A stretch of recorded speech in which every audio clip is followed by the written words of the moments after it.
Hello, hi there. Okay, that's my Ed Dutton interpretation. No, no, I'm Clifford Bates, and this is not my Friday live stream. Um, I'm trying to figure out how to fix it. Um, so I'm planning on starting in July the live streams again and continue where I left off, maybe even begin again Friday live streams. But in lieu of this, for some Fridays, I'm going to be doing what we call this little thing, messing around on a Friday afternoon. It's going to be short. I'm not going to do something very long, but I just wanted to say hello to you guys and have something on posted on Friday to explain what we're doing. I'm going to be continuing my on Mondays and Wednesdays. I will continue doing Montesquieu Spirit of the Laws. I have some progress. We're kind of my recording schedule is in part three. We're doing part three. I'm stuck in just near the last two things. I have to get some schedule free time to do some recording. It's been difficult with things going on with the university with end of semester exams and things like that. And also my work at Norwich is a little busy because of the chaos of students and things. And we just got a warning. Hold on, I have to check what's the warning button. We didn't hear the beep beep beep beep. Okay, that was I tried to turn off the noise, but that's it. Okay, so like I said, I'm doing a lot of bureaucracy this 2 weeks, and until July. I have a 10-year review for a someone teaching in a school in school someplace in the Middle East who's getting whether they're getting tenure and have to write the tenure report. I am also being a bad boy and I have to do my own 4 year self evaluation of a teacher. And I'm having trouble with this because I can't deal with this computer system because it's in Polish. And the questions in English, even in Polish, the questions don't make sense. And I just need to sit down and try to figure it out, which that's been doing. So time has been a big screw up.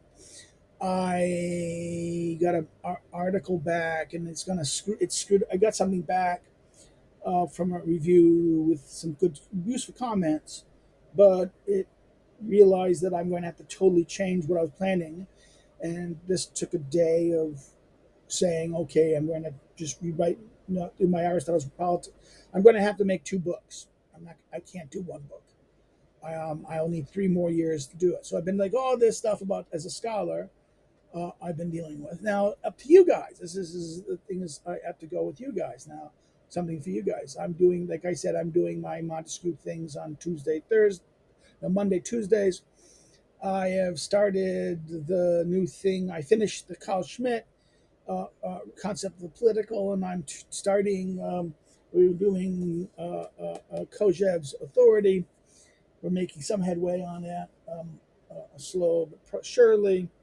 In fact, I even decided to go find my copy of. I couldn't find my copy of the French, so I had to get a new copy of it simply because my French copy disappeared. Well, I think someone borrowed it, or whatever. This is the new thing, and I also got my replacement copy of this because I gave someone I know didn't have a copy of.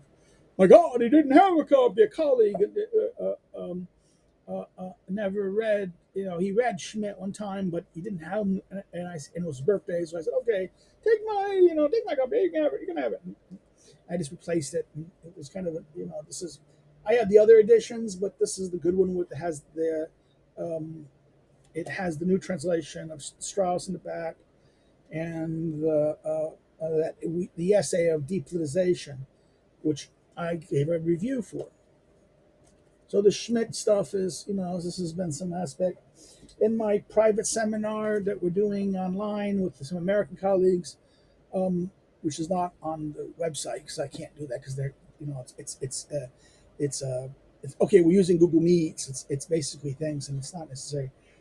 Eventually, on one day, I'm going to do it. I'm going to put them on the web someplace as kind of so that it's a record of it. But I don't want to do it right now. We're finishing up Leviathan, particularly the Latin edition of the Leviathan, which is dealing with the appendices. So that's going to be very interesting finishing that up. In that seminar with these guys, we did Shakespeare's history plays. You can see my shit right here. If you see the things that it's the history plays. That's Richard from from King John to Henry VIII. Right. That's Shakespeare's history plays. We did uh, uh, what else? We did Jonathan Swift's Gulliver's Travels. We actually interrupted Hobbes to do the Gulliver's Travels for a friend who was suffering from on the ALS, and he's now wasn't going to participate with the rest of the seminar because the ALS is getting worse and worse. Um, then we did, or what was the other thing we did? We did. We started with Aristotle's book 7 and 8, and then we did 4, 5, and 6, and then we did Bacon. But we also did some paintings. We did a book about a classic book about the Renaissance artists, which we did that, and then we did the poetics. So we've been doing these seminars, and that's why I kind of got into the habit of doing. This is we started with COVID. The COVID, because the people want to do something in COVID online. We wanted to connect and have do things, activities. We did these things, and I started doing more videos. And I got ahead. I finally decided to do the like the Machiavelli and things like this. This led to the videos and doing the videos and like that. So, but what I'm going to do on a Friday afternoon? Messing around. We're going to mess around like this. We wasted 6 minutes, just bullshit about what I'm doing, why I'm doing it. Like I said, Fridays we're going to go back starting in probably July, maybe August. I hope not live streams. I'm working with some guys that host a website to do something. I'd like to eventually redo my Machiavelli again, just to do it because Machiavelli is always fun to do. Um, and then this the live streams and what to do in live streams. Um, I need feedback from you guys. What things you want to do? Maybe I'll do a live stream where I ask questions on things. I always have the promise of doing certain things. One of the things we're going to be doing soon is going to be doing. We're going to my the set my own the seminar that I work with some colleagues in America. We're going to be doing an Aristophanes on using basically starting. The question is whether we're going to do the divine questions, Aristophanes, either the theological ones, which are like birds, peace, and wealth, the theological questions, the God and the man questions, or the city question that is in this edition by Robert Bartlett. He's dealing with he has two dialogues with very extensive commentaries here of the knights and on the archaians, the rulers. And this is political. This is called demagogues and rulers. Who are the rulers? These are the very political things. Um, some people likes to do so. Aristophanes is always fun. Um, with that, the other thing is I always promise to do Burnham for people. Everyone wants to do Burnham. I know, but it's the internet alt-right or the internet right. Let's do Burnham. I like Burnham also, and I should do it. I knew Burnham. I knew James Burnham stuff in the '80s and late '70s and '80s.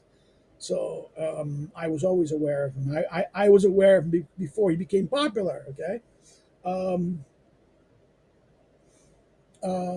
and that's why I was very critical of like what how some people were using him and how people understand him and that stuff like that. So we can I can do some of that. The Kojev stuff was fun. I'm doing the Kojev as people will notice. I'm seeing like when I actually am seeing a little more critical of it when I'm doing it because I see the holes in it and some of the problems in it, and that's why it's interesting.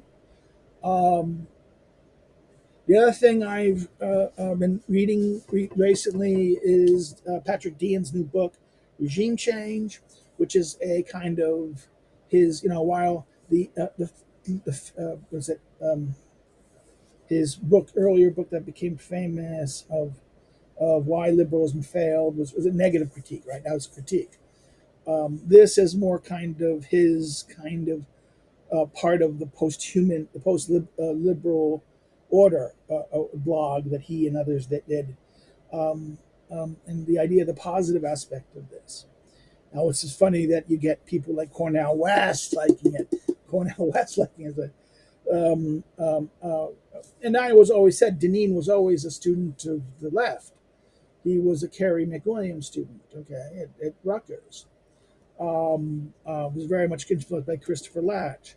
So he's not strictly person on a man of the right, but he is on the right. He's a Catholic. His Catholicism makes him a kind of traditional conservative, but and otherwise his social he's the mix of on social issues he can be on economic social issues he can be rather left, old left, and on social issues he's kind of conservative. On some aspects of things, he's not a nationalist. This is what the limits of this. I don't think he really is comfortable with nationalism, in aspects of nationalism, and also ethnicity. You know, the role of race and issues like that.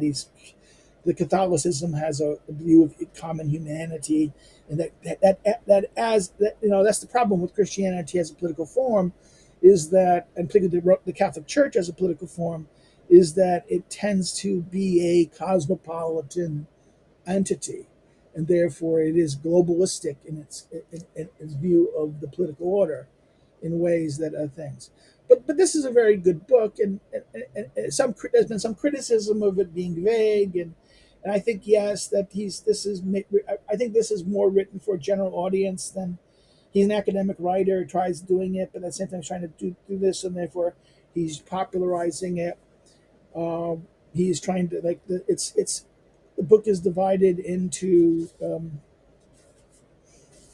it's Penguin Publishers, major publisher. He makes it into three parts: our Cold Civil War, because he's not going to call it a hot war; he's going to call it a Cold Civil War, right? And that's the end of which is a restatement of his end of liberalism argument and the power elite. This is the elite. Now, elite theory he's getting mostly from Latch, a lot of Latch and other people like that. Um, Christopher Latch, great, very interesting leftist, communitarian thinker of this. Then he raises the so-called part two, the common good conservatism, which again, this is something he shares with Adrian Vermeulen, who's a very odd fellow at Harvard, who's Catholic, and he's kind of like he was a liberal, but turned more to this kind of what we call administrative law, Schmittian administrative law idea of authority, and tied it with Catholic social teaching and Catholic political teaching of Catholic political thought. And this has led to that whole school of, I know the name of it, it's going to drive me crazy. Integralists, the integralists, which was something the Spanish. It was just always tied with the Spanish, a Spanish monarchy and the Spanish political thought. This idea of the integralist of church, um, um, and hence the ties of Schmidt kind of points to this of his critique and political theology of the Spanish thinkers, right? The Spanish thinkers like De Maistre, and that was a French thinker, but then Don Cotos and the whole Spanish tradition of these things. And then he has the very interesting what is common good, right? The wisdom of the people, kind of defense of the people, the popular people, the people versus the elites. And then the fifth chapter is the mixed constitution. The mixed constitution is something I'm going to have to argue with him about. Again, that's a medieval construction. This is a medieval misinterpretation of Aristotle. And I would argue that what he's doing here is taking this idea of mixed constitutionalism or mixed sovereignty and this idea of competing spheres, which is again a kind of, this is what the medieval feudal order was like, and therefore they interpreted Aristotle's discussion of politeia, which is the politeia is called politeia, and then all politeia, because the polis and the politeia ordering of the polis is a discrete structure. In other words, it's not a unitary structure; it's a discrete structure of parts, and that the politeia or the regime or the constitution of this orders the frame of that thing. There's the part that's ruling in it, that rules. It's not, therefore, it's opposite of state. The state is a unitary construction, as I said in my other videos that you can go watch on my the forms of rule videos series from years ago,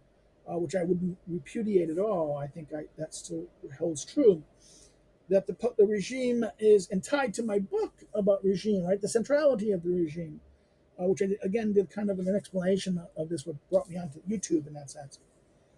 Um, Now, why do I need to suggest that his idea of mixed constitution is problematic?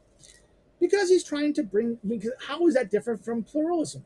It isn't. This is the blurring of pluralism. I mean, the feudal world and the pluralistic world seem similar in this thing. The difference is localism, right? Local authority, where the modern pluralist wants global authority and pluralism on the local level as well as the national level. The feudal world was local conformity, but pluralism was at the larger level. Okay, that's the difference. And the mixed constitution was the different spheres of political order and competing political authority cooperating without a centralized political order. Now, this is what Machiavelli was critical of. Machiavelli in his Prince is critical of this chaos of the medieval order and these competing political orders, tied with the religious. Once you bring in religious concerns and fights about religion, then this creates a very dynamic problem for the political. Now, why? And again, this is where I would differ from Deneen, is I'm not a Catholic. I'm a Protestant. My argument here would be that, you know, hey, Deneen, you Catholics are wrong on this theological question. We may have some aspects we can agree on, but theologically, you are on the highest theological questions are incorrect.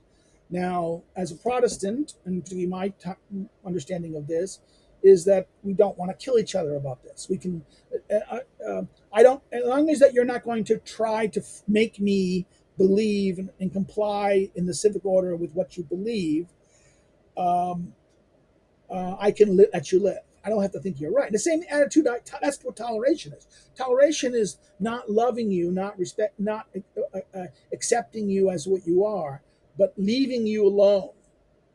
Okay, not validating you. I don't validate. Still think you're a heretic.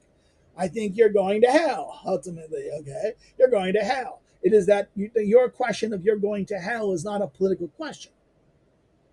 And then it will only become, I would only require, the second that question becomes a political question, by political, and this is where it's not a question of enemy or anything. It means it becomes a contentious question that you're going to affect the question of rule, affect the question of who's ruling and why you're ruling and who do you have to obey and why do you have to obey and why do you have to conform to it. So once the second is you say I must do this, and if I don't do this, the civil authority will punish me, then we are enemies. Then there's conflict. Then there's stasis. Then there's disagreement. And uh, in fact, we can do this. The idea is that if we try to, now we can disagree and we can try to persuade each other, as long as we're doing so at the level of persuasion, and that your actions aren't impacting my lived life. In other words, my relationship with God,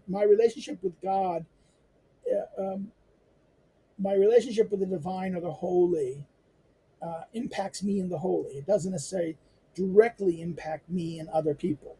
Now, it may, in the sense that if my relationship with the divine is such that my external behaviors are such that I start harming others or neglecting others that therefore harms them, then that becomes a concern, okay, for the political. Remember, the political order is about maintaining peace and security and order in this sense. Okay, we would say that's liberal, but no, the purpose of any political order or public order is to maintain order, to maintain peace, the stability, the peace, to ensure that people can live and they can live their lives. That's the minimum level. Now, that then you can try to help them out to achieve some good, but the fundamental good first must be living and stability and peace. And that the higher goods are things we all agree on. There must be consensus on those higher goods. If there's no consensus on the higher good, then therefore, again, the use of no, the difference. We can try to persuade people and use persuasion to do something. That is fine. That's one aspect. But real politics is the use. It is beyond that. It's with coercion, or with the threat of coercion. And I think this is where the scope of where this is the religious question will differ. Um, and also we have to understand that this is the nature of all communities. Communities have social pressure. This is the reality, and social pressure is social pressure. There is, and it's not necessarily. This is the problem about where does violence begin? Where does social pressure, peer pressure, bullying, and things like that? Um, because bullying is an area where there is the the the ground between emotional and physical are just right there. It's on the edge of that things. They're intersecting. They're on the both sides of that, and therefore we want to be careful here about that question about bullying, and that's because bullying is that moment where it moves from peer pressure and pull, to physical threats and violence. Okay, the second violence is moved, then violence is therefore that moment. Um, Once violence is there, peace is threatened. Right. That is why this aspect of this is addressed this way. I always like to talk about this. This is the thing we have to understand that social communities, local communities, tend to use social conformity. By what? I mean, why do we conform? This is something I even my one of my classes we ask. Why do we conform? Well, we conform because it's can an individual survive out in the world alone? Not necessarily. Back in the back 10,000, 3,000 years, a single individual is not going to survive out in the wild. He needs to work with others in order to survive. That's why we're social animals in this fundamental sense.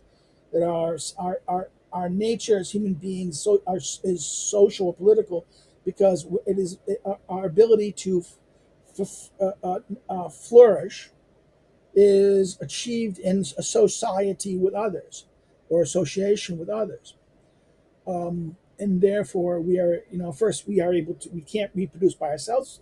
We need a mate to reproduce, to have offspring, and also that in order for those children to survive, we need others to compete with it, to not compete, to work with it, to provide services and the goods we need that collectively in order to flourish in that community.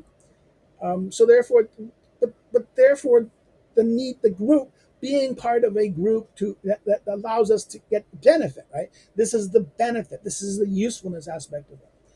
Now the question is, well, since it's useful, we want to be part of the group. Don't want to be excluded, so we want to get along. We want to be part of the group. Being that it's advantageous to be part of a group, we will do behavior. We will try not to piss the others off. Because if they don't want us there, they don't like us. They don't like us. They come to see us as problematic or bad, or we don't really want you. We think you're harmful to us, or you make it you make difficulties and don't really help us to advance and to get the benefit we're seeking to, then we're going to say go away. Right? People who harm us. We want people who benefit us, who we're attracted to. People who repel us, and people who harm us or and cause us grief and pain, we seek to avoid. We seek pleasure, avoid pain. Right?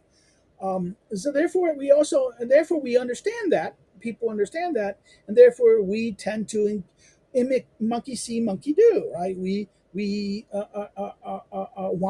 want the benefit. We want to avoid the cost of being excluded. We want to avoid the exclusion. So therefore we engage. We choose or we mimic behavior that allows us to be accepted.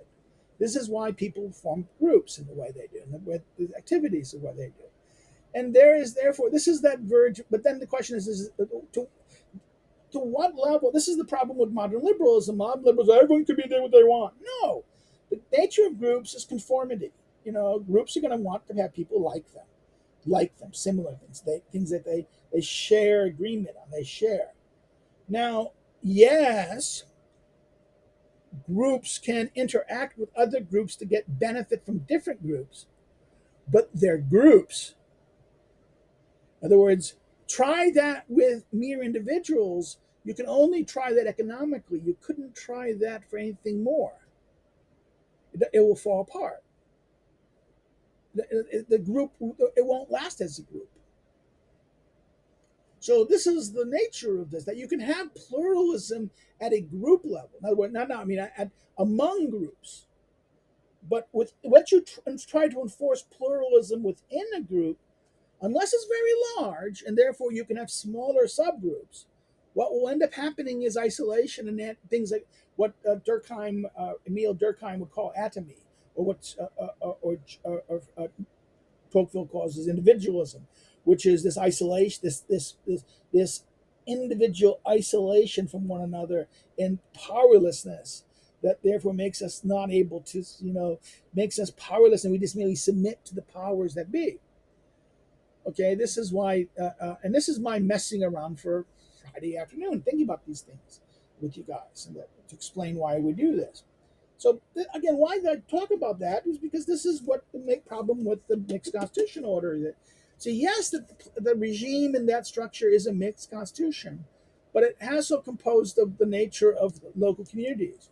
It's going to be oppressive. In other words, this is why local communities tend to, and this is that famous thing from Durkheim of between mechanical societality and organic. Organic is kind of division of labor. That everything that individual actors serving a function interacts like the body. Right? You use the metaphor: the stomach, the liver, all the parts all work together to keep the organism whole. Well, this is like he argues division of labor does this for a society, and this is his idea of organic. Right? It acts like an organism, that the division of labor, all the parts uh, uh, cooperating and interdependence of their cooperation creates an organism that needs each other in order to flourish. Um, um, where mechanical solidarity is everyone is similar, everyone is same. People are just the same, and therefore it fits together like blocks. Okay, and Tocqueville, I think in many ways Durkheim follows Tocqueville here on this point, and that this is the structure, and it's not an either or; it's both. Durkheim doesn't understand this. This is like mechanical is not this. This is not a sequence of history, which Gemeinschaft and Gesellschaft of Tannes tends to be tends to be understood as. This is how Smith looks at the development of, let's say, hunter gatherers. We understand this. There's this progress of economics and development of the structures, from hunter gatherers to agrarian society to commercial society to industrial society to information society. Right. These are the kind of political aspects of these things, and therefore that structures the reality of how social strength and progress works. But this is the problem with this is that no, you still need agrarian, because why? Don't feed yourself, you don't live. Industrial is going to, even if information, you need things being made. In other words, hunter gatherers is probably the least oriented. But the argument was hunter gatherers is our communal aspects, our memories. This is Hayek's rejection. Hayek says, well, we economic man is really social man, and that therefore these are loose economic structures, and that this longing for community is something that's from our hunter gatherer past, and that if we privilege that, we are not, in other words, and ignore the more economic based, interest based models that do give us all this good benefit, we will undermines civilization. Therefore, this is what's wrong with Marxist communism. Marxist communism takes a thing from our hunter-gatherer past, Hayek argues, and makes it the end goal of all progress. Okay, I would even argue that I think both. This is where I think, in many ways, Hayek's and critique of such a critique of Marx is valid. And Marx is bad in economics and bad in development. Uh, Marx in this Marxist tradition gets it really wrong. They're good at describing structures of economic, in other words, power of the problem of what can happen when economics become ceasing to be economics and becomes coercive. Okay, that there is and it's and understanding aspects of how class becomes important. I mean, remember, Marxism is not the only theory of class there is. This you can find. You can go all the way back to Aristotle. Aristotle talks about class, the wealthy and the poor, and the middle class, and the farmers, and systems of class predate Marxism. So class analysis and the understanding of class analysis is the only real strength Marxist theory has in that sense, and its explanation of exploitation. Right? This is he gets exploitation wrong because it creates a false narrative of now there is exploration. He gets it wrong in that the explanation is through labor theory of value. Okay, this is where I mean, you can all blame Locke for that. Locke creates the idea of labor theory of value because he makes the argument is that we have a right to property because we labor on it. Right, this idea that our labor makes property or things ours. Well, no. And that the value is the labor we attach to it, right? That's the famous Lockean Eric, Locke's creation of labor theory of value. Hobbes, Locke creates this for. If you read my series on Locke, I highlight why Locke does this. Locke is doing this because he needs to tie the idea of he needs to tie his Hobbesian argument of consent to and frame an justification for it within some kind of justice of property. And so because if he doesn't, he will be at odds with the medieval tradition, the Christian medieval tradition, in common law, which understands property as part of your personhood. Okay, and that is and he doesn't want to, unlike Hobbes, who wants to rebel against common law. Locke is less willing to rebel against common law. He wants to kind of claim it and reframe it. So he wants to expropriate it, not just replace it. Hobbes wants to simply replace it. So therefore, this is why I will talk about these themes in this situation. The last part of regime change is his "What is to be done?" The famous line from Lenin, right? This is sort of raises eyebrows among normal white bread type of conservative or conservative ink. Oh, uses the title "What to be." He's a revolutionary. Well, come on, con ink is a con job. Conservative establishment is a con job. It's the liberal establishment, the elites created it to con conservative or right wing voters, give them bread and circuses, give them the Ben Shapiros who go make fun of lefties, and therefore they'll be happy. Bread and circuses. In other words, the Ben Shapiros of the world notoriously don't address the real issues that fronted or doesn't really argue for real action to undo the leftists. Like, I hate to say it, the leftists are using violence against us, and we're going to have to eye for an eye, tit for tat, until they feel it as badly as we feel it. There ain't gonna be a compromise. So if you believe in compromise, you have to. I hate to say it, this is the Axelrod position in evolution of cooperation. You only get cooperation when the other side knows that there's real penalties for not cooperating.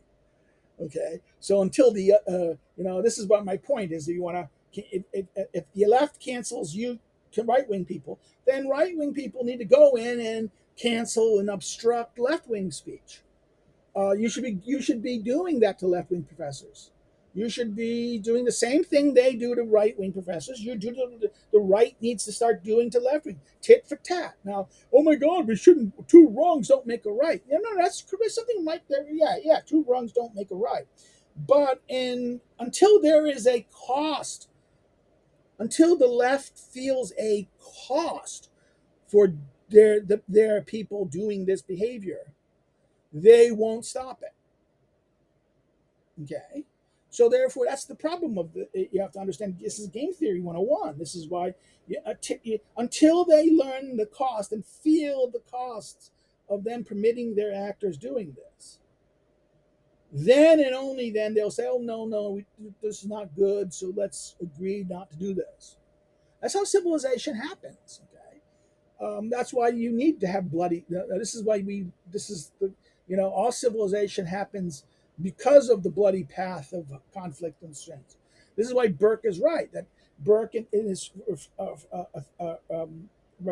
book on the French Revolution, is that my God, what's wrong with the French revolutionaries is no, no, no. You're stripping out power to make this. You have to realize that yes, all things rest on power to a certain degree, and that the origins of most things are not so nice.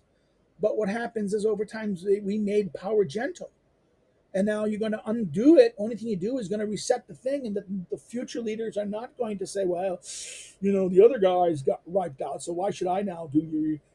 That was weakness. I'm not going to be weak like them by moderating myself. I'm going to be brutal all the time. So it makes the conditions not better, but worse. Okay. So this is what we have to understand about these phenomena in that sense. And I think this is why we need to understand, like, the reaction by certain conservative voices is kind of, hypocrisy on their part. Either they're lying that they're conservatives, they're part of a con job, they're con men getting paid to say things to get you to do it. Now, this is not, I'm not accusing Deneen doing this. I'm saying the criticisms of people like Deneen say, "How dare he? He's too revolutionary. Oh no, he's really a leftist. This is leftism, not as and anyone who accuses him of being a Nazbol is con man. Okay, an Ayn Randian con man. Okay, the Rand. I have no respect for the Randians as I don't have any respect for the. I have as much respect for the Randians as I have as for the Soros, Karl Popper people. They're equally laughable clowns in that sense, who really don't understand the nature of human beings and the complex nature of human society. And and the nature of even of what self-interesting, what is, where does self-interest lead us to? And if self-interest leads us to benefit, then yes, it's good, yes, it's useful. But if self-interest only leads us to gain, that then has high negative costs and don't produce benefit to us, actually start gives us harm and doesn't lead us to anything useful along longing. And as we have to understand the difference between short-term interest and long-term interest. That's the difference.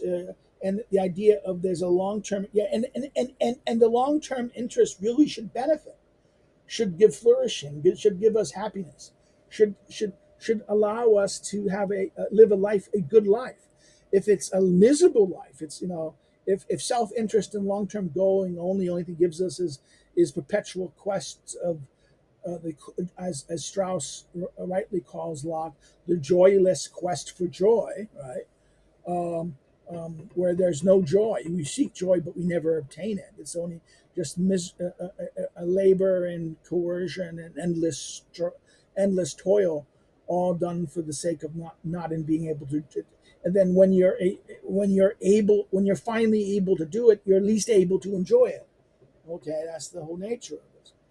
The purpose of living is living in that sense. Again, some people who this is the problem of class analysis ultimately is that often the lowest class are so tied to the physical need that they can never really enjoy luxury. They can never really know how to use luxury or use those things that I'm doing. And that once and they are usually destroyed. Once they get that luxury, they're destroyed by it. They need, in other words, to be able to in other words, luxury destroys as much as it makes benefit. You have to be educated to enjoy and know how to use luxury. That's why Luther's line that idle hands are the devil's workshop. Yes, they are. Well, this is 40 minutes. We talked about the other book I got this week finally is Matthew Goodwin's new book, Values, Voice, and Virtue. Uh, uh, Matt Goodwin, his book on national populism was excellent. He and well, I forget the name, Stilwell, Eric Stilwell, a book on national populism, published about 4 or 5 years ago. 2016, I think, came out. Just before, or just sorry, 1917, probably just right after Brexit, around the time of Brexit, like I said, perfectly understood the dynamic of the critique of global liberalism and this connection of nationalism with populism, the intersection of nationalism and populism. This is a book about British politics, looking at the question of this, and this is a very good book. I would strongly recommend it. He looks at the new elite, the question of revolution, of the system, of what's going on there, examining the values, the difference, and this is empirical analysis. Matthew Goodwin is a outstanding political scientist in Britain. He and Eric Kaufman are probably some of the best political science work that's out there today. I am going to say that. I've been impressed by both of them. Um, some people say Mr. Hyde, Jonathan Hyde, but Hyde is still kind of he's there, but not. I mean, I think I look at Kaufman and Goodwin, and I say really good work. It does work at the level of someone like the earlier 1980s, 1990s writers like in game theory. I mean, they're different. These are sociological kind of historical political analysis. So I think people like um, Robert Axelrod's, a corporation in that side in the 1980s and worked in the 90s. But what is the famous one? Bowling Alone. My name is my mind is blanking right now. Oh God, I know I know him. It's gonna drive me absolutely crazy. I know who he is, and I'm just blanking on the live stream. But his work on social trust and social structures, the whole social discussion of social trust and the question of homogeneity versus heterogeneity and social solidarity are very important aspects of where does social trust really emerge in homogeneous and heterogeneous environments, and that's why uh, you know things like that. Even Charles Murray stuff on class and IQ, um, where he kind of summarizes the IQ literature both in with Herstein and a bell curve, and then by himself and uh, um, oh come on, the recent books, all the recent books that he's been doing. Murray is always good. Was it what was the book? It's okay. I'm blanking on the terms. I'm sorry. I'm on too long, and I should stop. Again, that's what I said. This is why well, this book is actually very good analysis of it. He looks at the question. He gave a speech at the National Conservative Conference a couple weeks ago in the UK. The UK they had a National Conservatives Conference where his presentation on the British elites was probably with as well as the similar another one done by um, Eric Kaufman were probably some of the best things out there on a national conservatism event. He looks at the degree of structures of values and how values of the working classes and the workers versus the urban elites and how there's the tendency. This is what is that book? It's a go. Somewheres in some places and everywheres, right? That's another book about British politics that was done about 5 or 6 years ago, 4 or 5 years ago. That really shaped this debate, and that I think these kind of books that really hit this the question of localized elite, local people tied to a certain place, a certain community, certain things, and how the global system is kind of waging at this. And this is and that the urban elites tend no longer to have any localized national identity anymore. They are cosmopolitan. And he talks about how this, and then voice, the question of the being heard by the system, and how much how responsive is the system to your input or your voice. And that's a very good, and virtue. This is a very good question about that. Um, his virtue reading section here is, and I think again this is very much affected by Aristotle, right? This idea of virtue in terms of the character, the goods and goals you're trying to achieve. Um, Again, I would recommend. This is my book. I've been reading. We got I just got it. I knew about it. I heard it. I heard the reviews. I really liked his earlier. I've liked his work. I've been following his work, and I would recommend his work to people in that sense. Well, that's it. That's my Friday messing around. It's this is in lieu of a live stream. I hope people like this and get some benefit from this. Maybe you can ask me questions and I can do these. Some of these, if you you put some comments or questions of things you want me to hit on, and I can do it for the next one. But we'll see what can happen. Okay, take care. Bye bye.